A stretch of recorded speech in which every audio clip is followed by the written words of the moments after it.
Okay, year 8, so we've finished the marathon translation fest that was Lucius Spurius Pomponianus. What's next? Well, we've got about the language 2.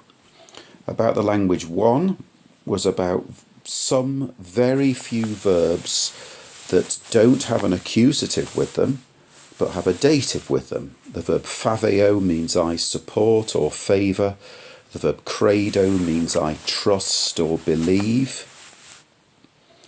And also there was mention of placet mihi, it is pleasing to me. Mihi placet or placet mihi. This is about the language 2, and it's about how to ask questions. It's easy, of course, these days because you've got a question mark. In Roman times they had no punctuation, so it wasn't always obvious when there was a question. Tu pecuniam debes, do you owe money? It could be a statement, but because of the question mark we can see it's a question. There are certain question words like quis, quid, ubi and cur. Who, what, where and why is cur. So quis est Quintus, who is Quintus? Quid est Quintus, what is Quintus? Ubi est Quintus, where is Quintus? Cur est Quintus, why is Quintus? Very philosophical question that we can't begin to answer. If you do French, you'll know about esque. As soon as you see it, you know it's a question. In Latin, you put ne on the end of the first word of a sentence, and that's automatically a question. Whatever the word, sometimes it disguises what the word is, and you think, I've never seen, for example, the verb or the word vosne before, but the ne is just a question mark. Remember, originally there were no question marks, so the ne is acting as a question mark. Vos ne estis contenti. Are you happy?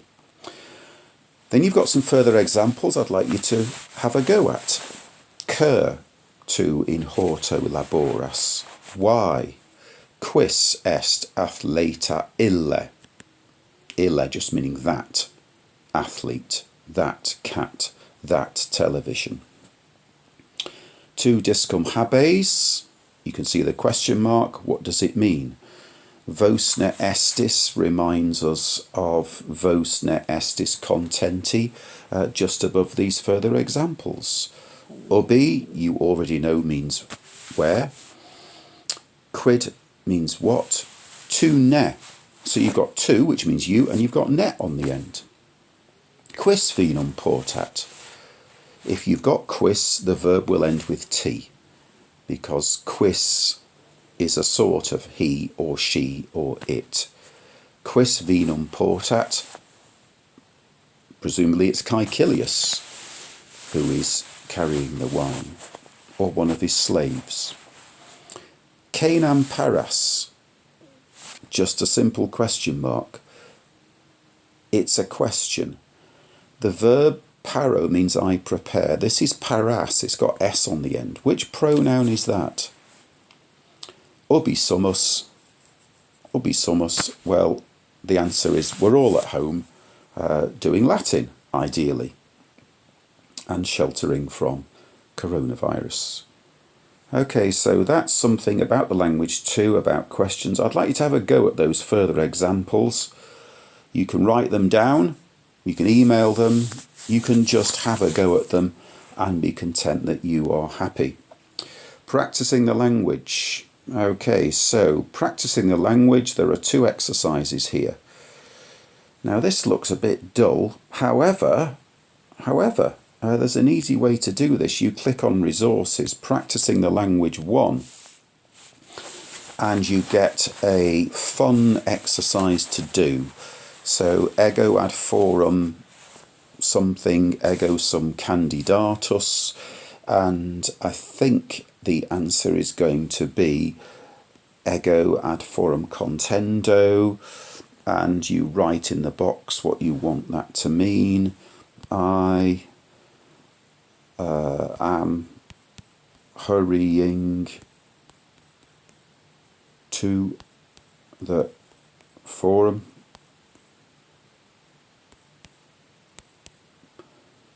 I am a candidate. Check it. Perfect. What a surprise, I got it right. So there we go, that's how to do those, and there's 8 of those to get through. And if you make a mistake, it probably tells you what the mistake is as well. So yeah, trial and error, I'm sure you can get those right. And if you get rid of that, you can have a go at the next one, practicing the language 2, which is down there at the bottom. So let's have a look at that. Practicing the language 1 has come up. Well, that's not very good, is it? So let's get rid of that again. Practicing the language 2. Yeah, go on, we'll open in a new tab. And T42 is there. Oh, well, I wonder, that says practicing language 1. Okay, well, that's a technical hitch, and what can I say? See if you can open practicing the language 2 and do that. And if you can't, well, fate is against you bothering, so don't worry about it. Okay, so I've gone over the page to local government and elections. I can think of nothing more dull, so let's ignore that. And there's more stuff there that's equally dull, despite the attempt of the authors to jazz it up with a few pictures.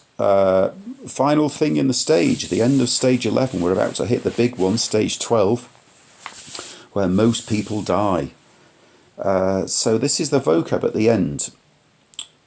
And with the vocab, yeah, have a look at it and think, oh yeah, capit gives us the word capture in English, civis gives us the word civil or civilian.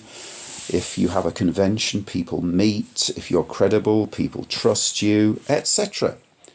But you can test your vocabulary. And just a quick reminder how to do that.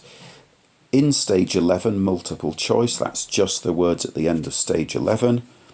And you can start that and have a go at whether you think verbarat means gathers or it pleases or strikes. You go for strikes or beats, you get it right and it moves on. So that's how to test your vocab. If you are not sure you want to do just stage 11 vocab, you can very easily now, instead of in stage 11, up to stage 11, start a new test. Number of words 10, by the way, you can change that to anything. You can change it to 100 if you want.